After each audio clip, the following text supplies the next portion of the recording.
Hello and welcome to the Rask Network. What you're about to hear and see is limited to general financial information only. Please be sure to speak to your financial planner or refer to our financial services guide available at rask.com.au/FSG before acting on the information. Pete Wargent, welcome to this episode of the Australian Property Podcast. Good to see you. How's things? Good, mate. Good. I've just come back from your mother country, which is the UK. I was over there recently, and it was a bit of fun. And it feels a bit weird me like interviewing you on the Australian Property Podcast, given that you're the kind of like the ever-present voice and face here. But you've got a new book out with Kate Bakos, and we're going to talk about that in the next two episodes. So there'll be a link for anyone that hasn't already picked up the book. You can get it. It's great. It's actually, I was going through last night and I was thinking, this is such an easy read. And the anecdotes and the key takeaways, like normally you get finance books and people are just unnecessarily complicating things, but this was really good, mate. So how's it been? How's it gone so far? Thank you. Yeah, I think what really brought it to life was Kate using real world examples. I'm quite good at writing technical content and theory, but Kate's been at the coalface of buying property for 20 plus years. She's seen every scenario and she's got an anecdote or a real life example for every situation. So I guess between us, there was a nice symbiosis, and she really sort of brings it to life with some proper case studies and so on. So yeah, it's been good, selling well. And you can, if you go on your travels, you'll see it in the airport stores or in Dimmicks or wherever else. Yeah. The Buy-Right Approach to Property Investing, Mastering the Skills to Invest Wisely in Property. So there is a link in the show notes for folks that want to get a copy. Go and check it out. We are going to split this conversation into two parts. The first one is more like the foundations of property investing, but this is for anyone, whether you're advanced or new. And then the next episode will be more about this idea of a powerhouse portfolio, some of the things that you need to do as an individual, but also how you set that up for yourself. If you've already read the book, this will probably complement that. But if you haven't read the book, you could go on and read it and take these skills with you. But first, mate, some icebreakers. You do a lot of travel.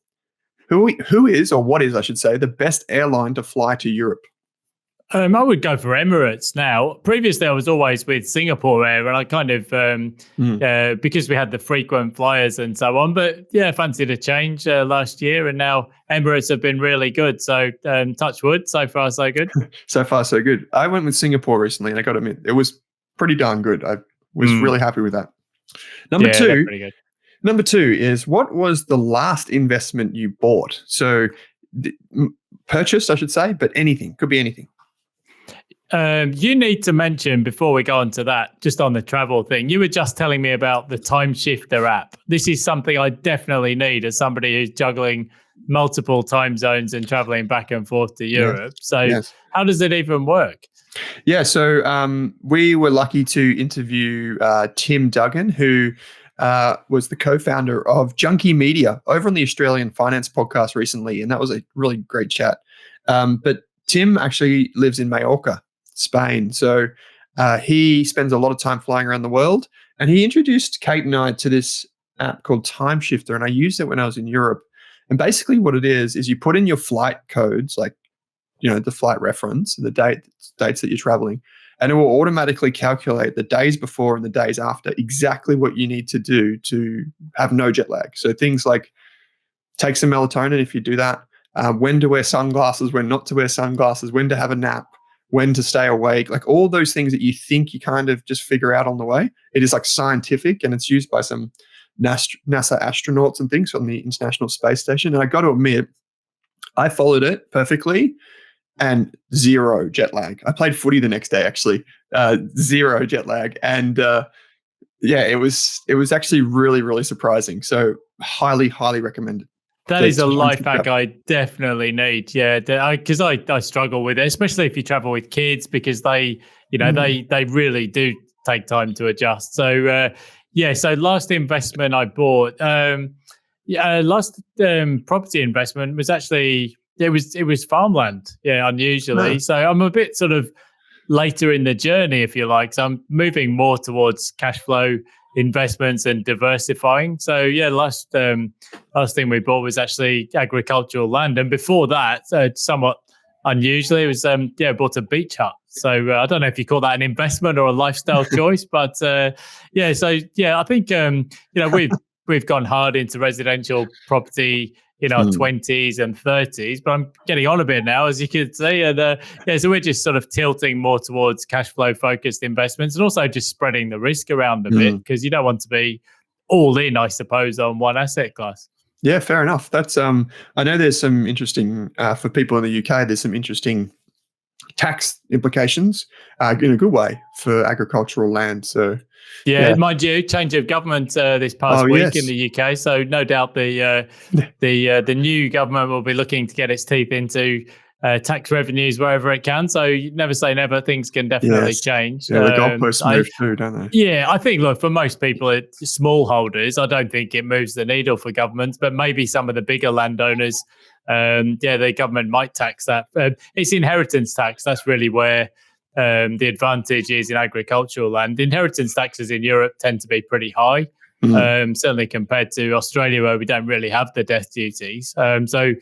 Farmland is very popular for people, but you do have to genuinely farm it. You can't just sort of land bank it. It needs to be actually farmed. So, my wife Heather is from a farming background anyway, so we sort of inherited some farmland and we've added to that.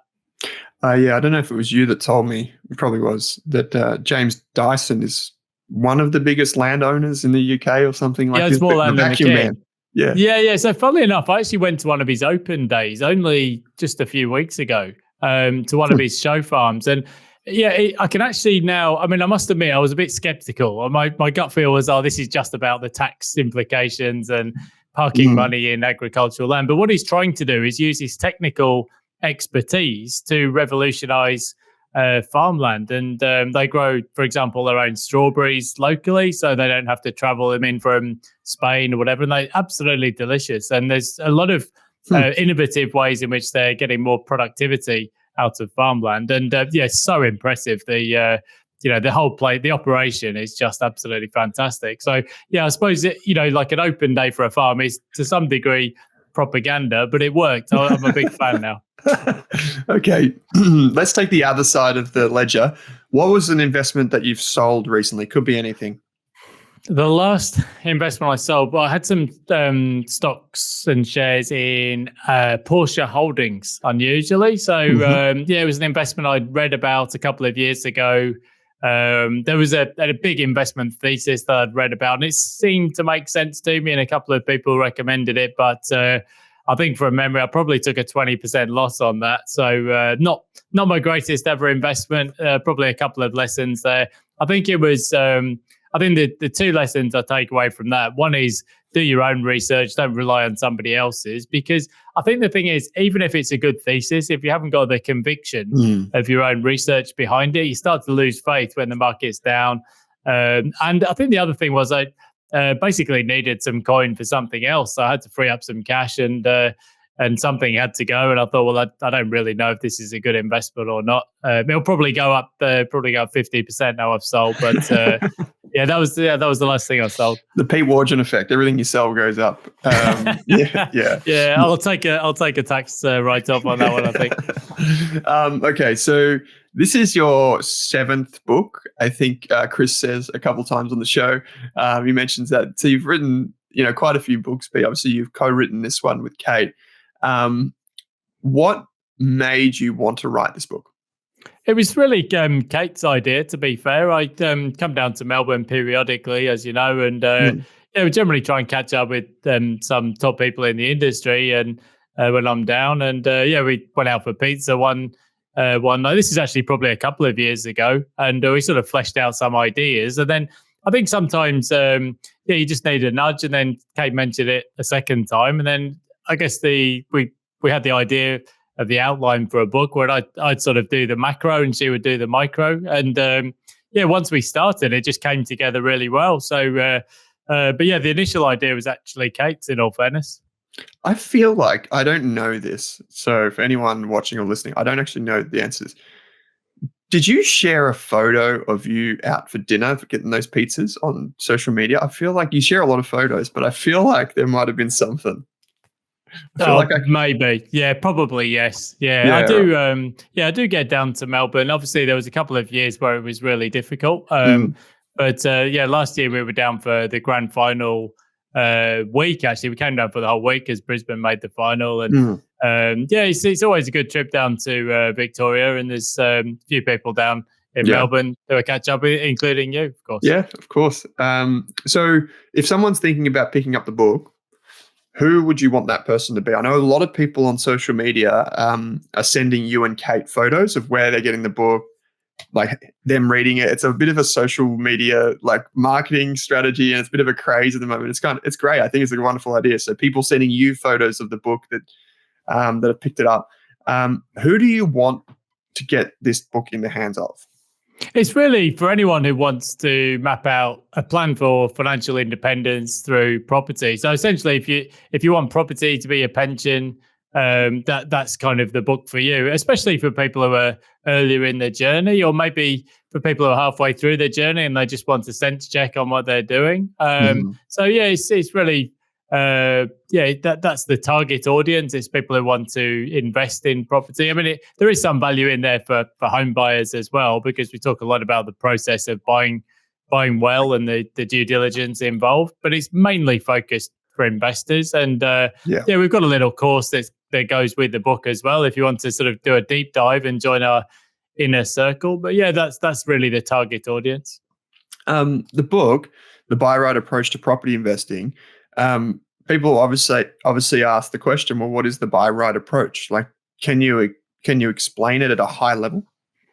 Yeah, it's really a focus strategy. So the focus is really on quality over quantity, and very much focused on getting it right first time, every time, and avoiding the big mistakes. Because one of the things we have learned over the years is if you get the first property wrong, it can really set you back. And in some cases, it can set you back, years or decades even. And so the focus is largely on buying assets that you never have to sell if you don't want to. It's not to say there's never a time to sell an investment. Sometimes there is, but that's really the thrust of the book, I guess, is that if you can buy well and buy quality and buy in good locations, properties that aren't going to create headaches, then they're assets that you can hold on for, 5, 10, 20, however many years you want to, and they'll just keep on compounding away for you, getting that snowball rolling. So I guess, in a nutshell, that's the buy right approach. And it's not about flipping or trading necessarily. It's mainly sort of focusing on quality. There are a few questions that obviously I'm going to dive into each of the criteria that you outline in the book, but also just some of the different, it's more like not just knowing the assets, but knowing yourself. One of the things I want to ask you about was market cycles. A lot of people, we'll come back to market timing in a minute, but a lot of people think about market cycles as kind of like, it is like the beacon that sets them off. So how do you think about maintaining a long-term perspective while also being realistic and knowing that like interest rates tend to move in cycles and all these types of things and prices and whatever? How do you think about that?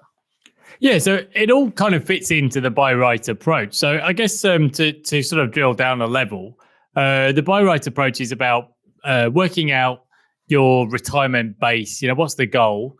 Mapping out a property plan. So that will include like how long can you invest for, some basic assumptions, building up some buffers, and dealing with setbacks, because you will get some, and then just letting that compound growth run wild for as long as possible. So it's really about, it's avoiding fads and just focusing on what works for the long term. And that usually involves buying established properties rather than brand new. And also, I think one of our sort of key points is you can do better than average in property, because most people don't even try. Most people are just buying a home. They're not really thinking about trying to outperform or find imperfections in the market. So I guess those are, some of the key principles. Now, market cycles. So we do sort of emphasize the importance of long-term thinking because property investment, it's a long-term game, as you said. And if you think about the capital cities in Australia and the regions to a large degree, over the long term, the performance is much more similar than it is different. So the longer you invest for, if you run the numbers, the less the market timing actually matters. Now, obviously, in an ideal world, you want to catch the upswing, market timing. There's definitely ways you can go about that, just simply by following the capital city cycle. So much more so than in other countries, Australia does have capital cities that run at different times of the cycle. So we've got the resources states like Western Australia, Northern Territory, and to some degree Southeast Queensland. They run to a different cycle from Sydney and Melbourne, say.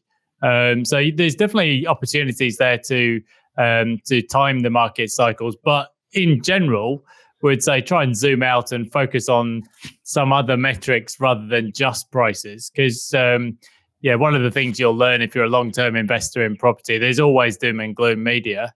And so you need to think carefully about the information sources and maybe focus on some other metrics rather than just the price. Because, there's always going to be commentary that will try and throw you off.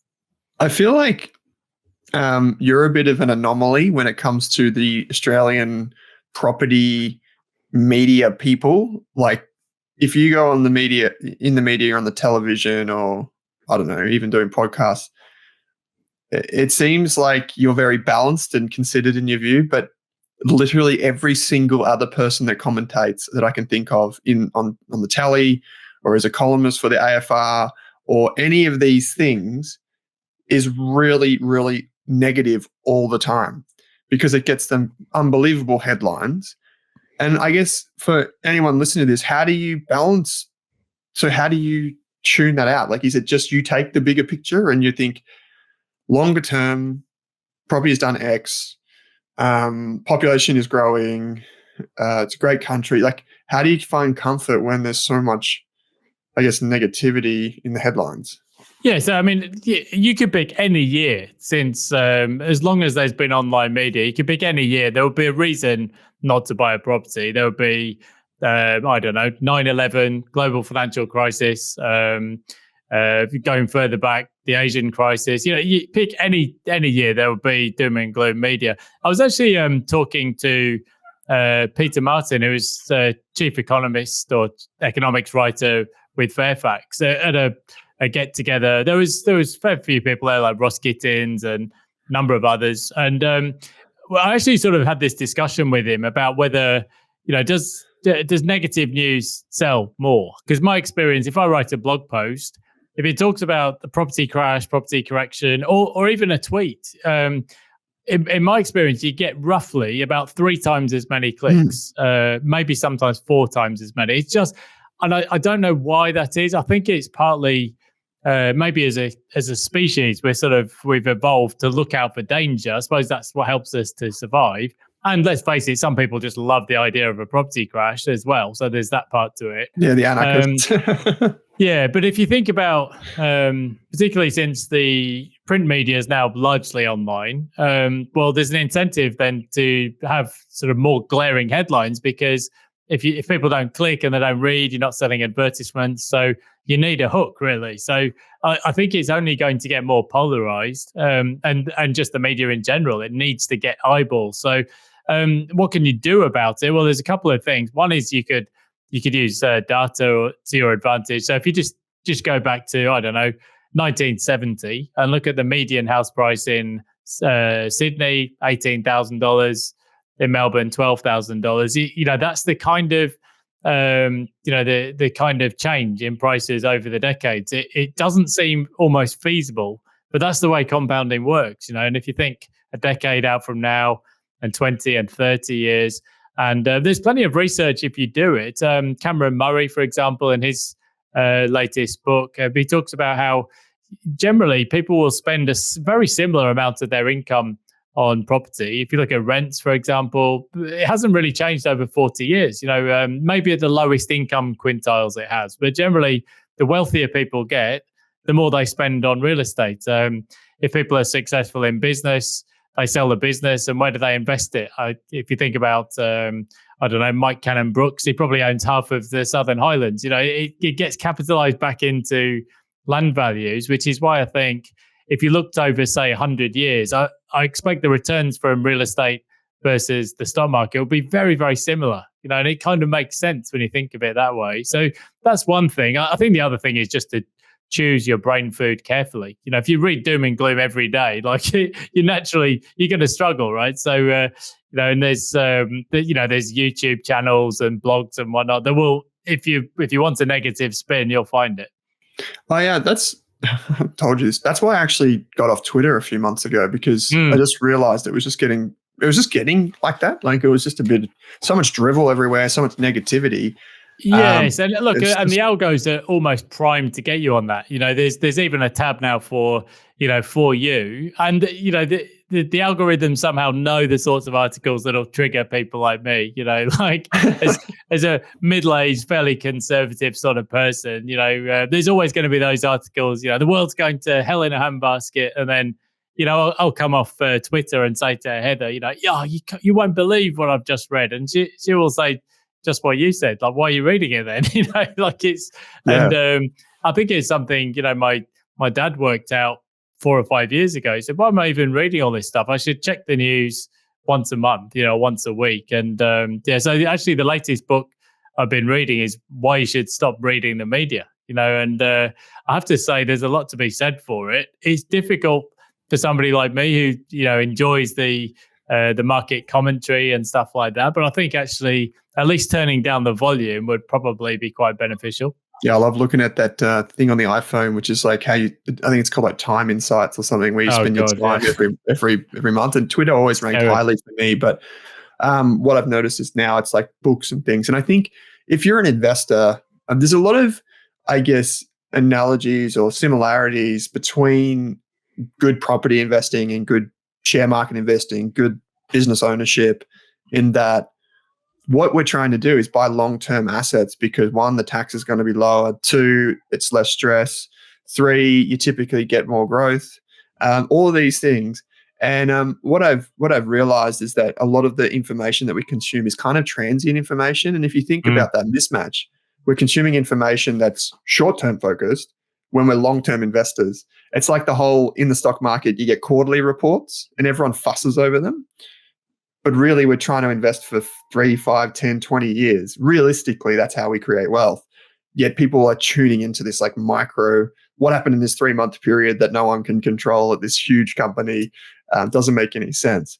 There was a line, if we come back to this whole thing about market cycles, there was a line, and I think I'd heard this quote before, but I'm going to quote the book, which quotes this fella. And it says, the Dutch-born commodities trader Ed C. Cotter once quipped that there are old traders and there are bold traders, but there are no old, bold traders. And you talk about things like fads, and we go on YouTube or you go on social media, or sometimes even in the media, there's people walking around with socks and sandals and they say they've got 50 properties and all these types of things. And a lot of those people are just trying to sell you something, or they just blow up their followers' money. I guess my question is, like, 1, what are some of the fads you've seen? And 2, how do we kind of avoid that interrupting that long-term compounding which we want? Yeah, so I guess there's 3 keys to creating wealth. One is leverage. And in the property market, people tend to think of leverage as just being, basically borrowing as much as possible. But leverage has multiple meanings. So that whether that's leverage in your business or leverage in the stock market by, investing in various ways, or property. The second most sort of key or powerful tool is compound growth, which I guess we've covered many times on the podcast, but is effectively the growth on growth that you get over time. And the third ingredient is time. And I think people love the idea of a get rich quick scheme, and that's why all these sort of meme coins and NFTs and all of those kind of things. That's why they're so popular, because people love the idea of getting something for nothing or getting rich very quickly. And also we hate the idea of other people getting rich quickly. But the more you understand the combination of leverage, compound growth, and time, the more you realize actually you don't need to do that stuff, because over the long run, you'll get results that are so powerful that nobody else will ever be able to keep up over the very long term. But the temptation is always to look for the next thing. So in Australia's property, it'd be things like mining towns or flips or some kind of options-based strategy. Sometimes, very high yielding properties, or there's fads that come and go all the time. Sometimes they involve sort of shady borrowing strategies and workarounds and things like that. But you have to remember that the regulation and the prudential rules are there for a reason. They're to protect people from over leveraging or borrowing in ways that would be risky. So, yeah, I mean, there's always ways to try and short circuit the system, but I think you just got to bring it back to those three things, really: leverage, compound growth, and time. And if you stick to those three ingredients and don't just do anything too stupid. I mean, it's a good rule of thumb, right? If you get an idea that's new, a new fad or a new idea, like if it's not proven, usually they work for a period, but not for the long term. So try and stick to the tried and tested generally. I love that. I love the idea of leverage too, because one of the things that you didn't say is you didn't use the word debt. You used the word leverage. And I like that turn of phrase because for me, I think of leverage as not just in the financial sense. I also think of leverage in like an intellectual sense. So like using what you know and what you have and getting more for it, basically. I remember speaking to a venture capitalist. Well, he wasn't a venture capitalist, but he was thinking of becoming a venture capitalist, a wonderful investor. I actually considered him Australia's best stock market investor for like a decade. And he's like, I'm thinking of going into venture capital. And I was like, oh, why do you want to do that? It's a bit different. He's like, well, I can get the most leverage for my time. He's like, if I do indeed have insights and I do have something that I'm good at, the best way for me to do that would be to apply it at the point where I get the maximum return for my insights. And that cost him no more to do that. And I thought at the time I was thinking, yeah, well, that's a really interesting way to take what you are good at and apply more to it. And it's like people that go on in consulting, do side hustles, get more for their money. And I just really admire that. And I think of that word a lot. And at the end of the day, leverage is why a lot of people have done well out of property, picked a quality asset, in that time, do the rest, like you said. Yeah, it's like, how do you define leverage? It's basically doing more with less. I think it was the old Archimedes quote, give me a lever long enough and I'll move the world. But yeah, leverage could mean, do what you do best and outsource the rest. I've got a couple of staff in the Philippines, and there's stuff that I'm just not good at, scheduling meetings or, administration, invoicing, loads of stuff like that. It's not a good use of my time, but then there are some things that I'm very good at. So, that's one example of leverage. In the stock market, people tend to think of things like CFDs or margin loans, or even, geared ETFs. But, there's leverage is different. For example, if you invest in a company, the company itself might be leveraged, but it's also, the network effect. Leverage it doesn't just mean debt. It really means finding ways to do more with less. If you buy shares in Apple, think about all the leverage you're getting there. Not debt, it's actual, all of the people that are using those products and will continue to be addicted to them, just like we talked about, for decades to come. So leverage, I did use that term deliberately. It doesn't just mean taking on as much debt as possible. It means, finding ways to do more with less. Yeah, I like it. Okay, so I've got a couple more questions, and then we'll of course have round 2, so episode number 2. But more around, we're going to touch on more of this in the second episode because there was a particular part in one chapter that I really wanted to drill into. But how does our understanding of, I guess, who we are influence the way we should invest in property? We talked about before leverage being like the idea of capitalizing on what you have. A lot of people are pragmatic in their way when it comes to money. I work hard, therefore, I save hard. But obviously that kind of is counterintuitive to long-term investing because you should invest wisely. You should use your intelligence, not just your grit. But how does our personality play into property investing? Oh, massively. Just like any investing, I guess. So, a good case in point, this is a co-authored book. And if you look at Kate and I, very different personality types in a lot of ways. So Kate is very, very ambitious. You'll see that she just can't, in some ways, slow down. She's working Sundays. She'll work right up to Christmas Eve. she'll go to 4 auctions in a day. Like it's the opposite of me. I'm more sort of somebody who's like I value freedom. Not having a boss tell me what to do. Like travel experiences. I'm not going to be the sort of person that works 100 hours a week. It's just not. I like some things like writing and creating content, but I'm just never going to be the same. Now, when I did some work with Steve Moriarty a few years ago, he said, check out the Enneagram assessment, because if you think back to the corporate world, we did a lot of these personality types. I remember having an interview at Macquarie. They did all these profiling things and exams and whatnot. There was Myers-Briggs assessment, which I never quite got, I never really got the value in it myself. It just didn't resonate. But when I read about the Enneagram assessment, I'm like, this is an easier framework to have to understand how people are different and how it might apply to you. So Kate, for example, is the personality type, kind of the sort of person who's going to be ambitious, goals driven, to some degree status driven. And I guess that every personality type will have different strengths and different weaknesses. So for Kate, obviously, she's gone very hard at her career and investing and all of that kind of thing. What's the downside for that property type? Well, sometimes knowing when is enough, or sometimes that personality type can think that the answer to every problem is working harder. So the challenge is stopping to smell the roses sometimes and appreciate what you've achieved. For personality types like me, the risk is actually getting sidetracked by the next shiny thing.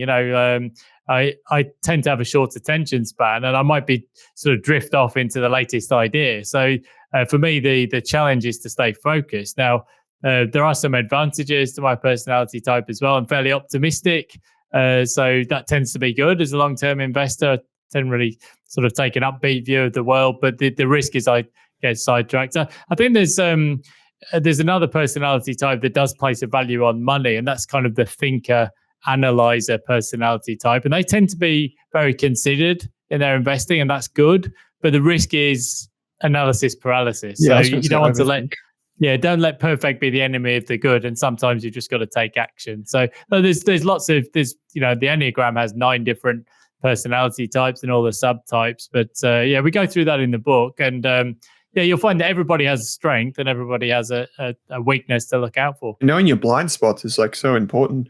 Obviously, they're blind spots, so you don't always know what they are. But tests like that can kind of give you an assessment, as can just asking other people for frank feedback, to be honest. Not always like to hear that, though. Okay, so I've got one more question before I'll ask this question first, which is, where can people get the book, Pete?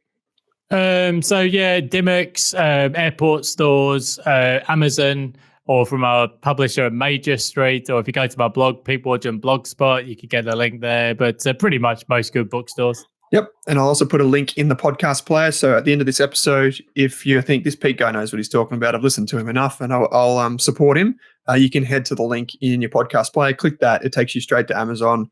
If you've got it hooked up like I do, you can basically do one click and it's probably be with you in the next 6 hours, depending on where you live, of course. So the final question I've got then is just more around strategy. What are some of the things, and you mentioned this about personality types, with your personality type in particular, what are some of the pitfalls that investors will face if they don't have that clear strategy? So if they haven't mapped it out, I guess, how could you diagnose that? If someone came to you, what would be the hallmarks of someone that you think doesn't have a clear strategy? Yeah, I think back in the old business MBAs, they used to say what gets measured gets done. I think having a plan, keeping some records is good. And it doesn't have to be overly complex, but knowing how much and how many is important. I think, in my experience, something like a 10-year time horizon is good. I think if you map things out over a longer time period, I mean, it's useful to some extent, but I guess a lot can change in a decade, and the further out you go, it's the sort of the less accurate, I suppose, you can be. But if you can keep records and have an iterative plan and strategy, that's good. But yeah, pitfalls. I mean, look, the stats speak for themselves. Like, a lot of investors sell in the first few years, so they never get the opportunity to let the investment perform for them. They doubt the strategy after a very short period of time. I think that's pretty common. If you haven't, a bit like my Porsche Holdings investment, if you haven't really thought this through, like you start to lose confidence. So I think, having a pre-planned strategy is important. And also, statistically speaking, a lot of people lose money buying new property, whether that's house and land, off-the-plan apartments. That's not opinion-based. It's if you look at the CoreLogic pain and gain reports and who loses money on property, it's very often people who buy brand new, because maybe 3, 5, 10 years later on, the property's lost that newness premium. And so that's something else to look out for. Yeah, I like that. We've done plenty of episodes on buying off the plan, but also pitfalls, risks, and these types of things here on the Australian Property Podcast. We'll be back in episode 2 talking about your powerhouse portfolio and the chapter that you and Kate put together on that. And once again, for folks, if you're interested, you can grab a copy via Amazon. And if we've touched on anything in this episode in particular, like maybe like little anecdotes that we might have said, or Pete might have dropped some wisdom, and you think, I want to know more about that, can you please let us know? There's a link in your podcast player that says ask a question, or if you're on YouTube, it's in the description. It says ask a question. A lot of people, hundreds of people, use that just to give us feedback or episode ideas, or just to chase up on a particular point, or maybe there was a reference that was lost. So you can use that to get in contact with us, as well as Pete's always on Twitter. As you heard, he may be limiting that approach for Believe it when I say it. Yeah, we'll see. But mate, this is lots of fun. I'm looking forward to episode 2. So thanks for joining me. Pleasure. Thanks, mate. Thanks for watching this video on the Rask Network. While you're here, don't forget to like and subscribe so you can get videos each and every day on business, finance, investing, and so much more.